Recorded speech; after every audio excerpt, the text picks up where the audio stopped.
Bismillahirrahmanirrahim. Assalamualaikum warahmatullahi taala wabarakatuh. Salam sejahtera. Salam Malaysia Madani. Salam ABC, anak baik lagi cerdik. Alhamdulillah kita bertemu di alam maya bagi menyambut nuzul Al-Quran yang telah kita sambut baru-baru ini pada tarikh 28 bulan Mac 2024. Dan Al-Quran sebenarnya merupakan mukjizat yang teragung dan merupakan mukjizat yang telah diturunkan kepada Nabi Muhammad sallallahu alaihi wasallam, ya, merupakan mukjizat yang diturunkan hingga ke akhir zaman, ya. Dan ia juga merupakan menjadi panduan kepada seluruh umat Islam selagi mereka berpegang teguh dengannya. InsyaAllah nuzul yang bermaksud berarti turun atau berpindah, manakala Al-Quran merupakan bermaksudnya bacaan atau himpunan. Yang dikatakan, ianya dikatakan sebagai bacaan kerana Al-Quran itu dibaca oleh seluruh umat Islam, ya. Ianya dikatakan himpunan kerana dalam Al-Quran itu terhimpun ayat-ayat yang diturunkan secara berperingkat-peringkat, yang meliputi soal tauhid, soal ibadat, soal jenayat, muamalat, munakahat dan sebagainya. Ya. Jadi sebenarnya nuzul Al-Quran ini sama-samalah kita mempagungkan, membesarkan Al-Quran itu sebagai mukjizat terakhir daripada yang diturunkan oleh Allah SWT kepada Nabi Muhammad SAW. Sekian, wabillahi taufiq wal hidayah. Assalamualaikum warahmatullahi taala wabarakatuh. Hadirin yang dimuliakan, marilah kita saksikan dua orang murid akan memberikan kupasan berkaitan dengan nuzul Al-Quran. Kita perdengarkan. Assalamualaikum warahmatullahi wabarakatuh. Nuzul Quran. Daripada segi bahasa, nuzul bermaksud menetap di satu tempat ataupun turun daripada tempat yang tinggi. Kata perbuatannya ialah nazala, yang bermaksud dia telah turun ataupun dia telah menjadi tetamu. Sebenarnya perkataan nuzul Quran ini berarti secara majas ataupun simboliknya bermaksud pemberitahuan Al-Quran. Tujuannya adalah untuk menunjukkan ketinggian Al-Quran. Secara teknikalnya, nuzul Quran berarti Al-Quran diturunkan daripada langit untuk Nabi Allah yang terakhir. Selain daripada itu, nuzul Quran berarti dalam pelbagai wajah ialah bermaksud kata bernama, kata perbuatan atas lainnya di dalam Al-Quran sebanyak lebih kurang 290 kali. Sebagai contoh, Bismillahirrahmanirrahim. Wa anzala minas samaa'i ma'an. Surah Al-Baqarah ayat 22 yang bermaksud dialah yang menurunkan hujan. Bismillahirrahmanirrahim. Nazala alaikal kitaba bil haq. Surah Al-Imran ayat 3 yang bermaksud dialah yang menurunkan Taurat dan Injil. Assalamualaikum warahmatullahi wabarakatuh. Tujuan Al-Quran. Tujuan Al-Quran ialah untuk tadabbur kandungannya sebagaimana firman Allah. A'udzu billahi minasyaitonir rajim. Bismillahirrahmanirrahim. Kitabun anzalnahu ilaika mubarakun lidabbaru ayatihi wa liyatazakkaru ulul albab. Maksudnya, Al-Quran ini kitab yang kami turunkan kepadamu dan umatmu, wahai Muhammad. Kitab yang banyak faedah-faedah dan manfaatnya untuk orang-orang yang berakal sempurna, beringat mengambil iktibar. Syekh Syarawi rahimahullah ketika mentafsirkan ayat di atas dengan menghuraikan kalimah mubarak, iaitu benda yang sedikit tetapi kelebihan dan manfaatnya jauh melebihi apa yang digambarkan.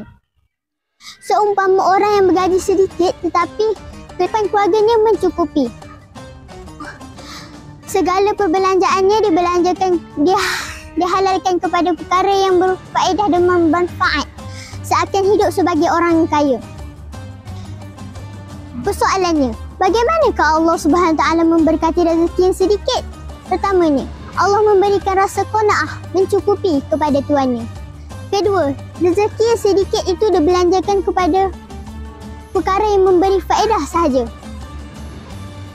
Ramai yang menyangka bahawa rezeki itu hanya harta.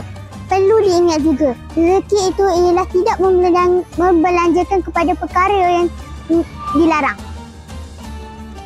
Maksud Al-Quran Mubarak ialah ayat-ayatnya mempunyai keberkatan dari sudut hukum zahir di mana ia mentadbiyahkan jiwa untuk hidup dengan istiqamah.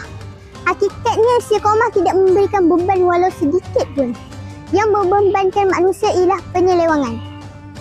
Kerana itu sabda Rasulullah SAW bersabda, sesungguhnya orang mukmin makan perut dengan perut yang satu, orang kafir makan dengan 7 perut.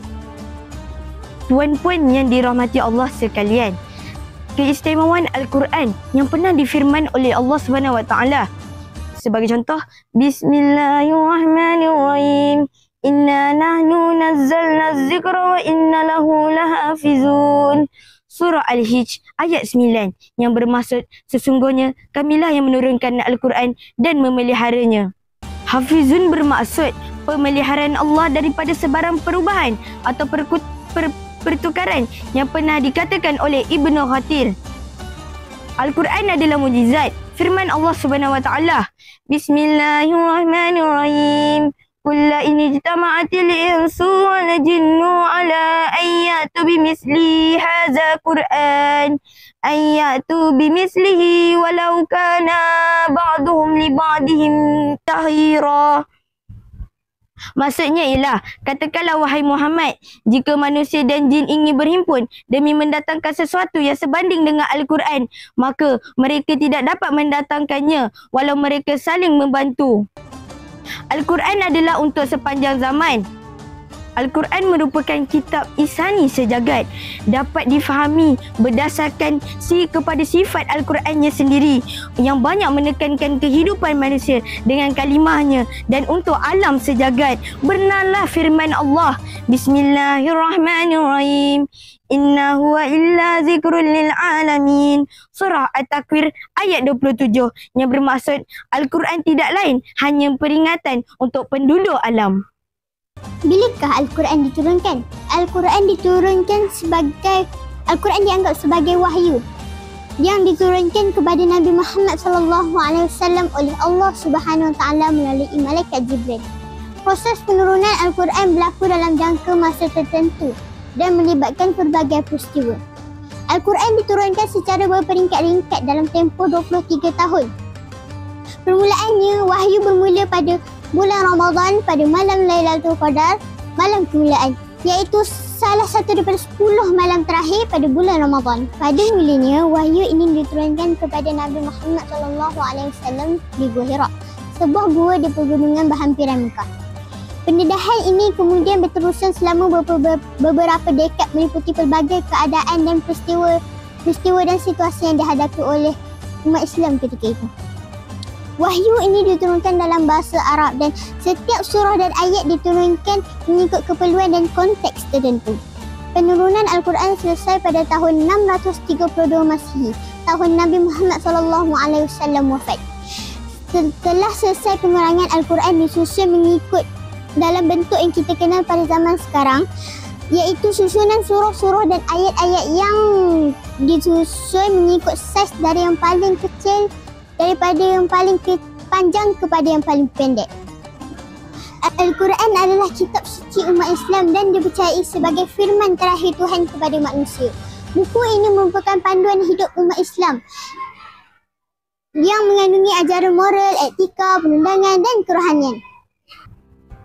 Demikianlah kupasan ringkas dari kami berdua tentang nuzul Quran. InsyaAllah jika dipanjangkan umur, kita berjumpa lagi di lain siaran. Wallahu a'lam. Assalamualaikum warahmatullahi wabarakatuh.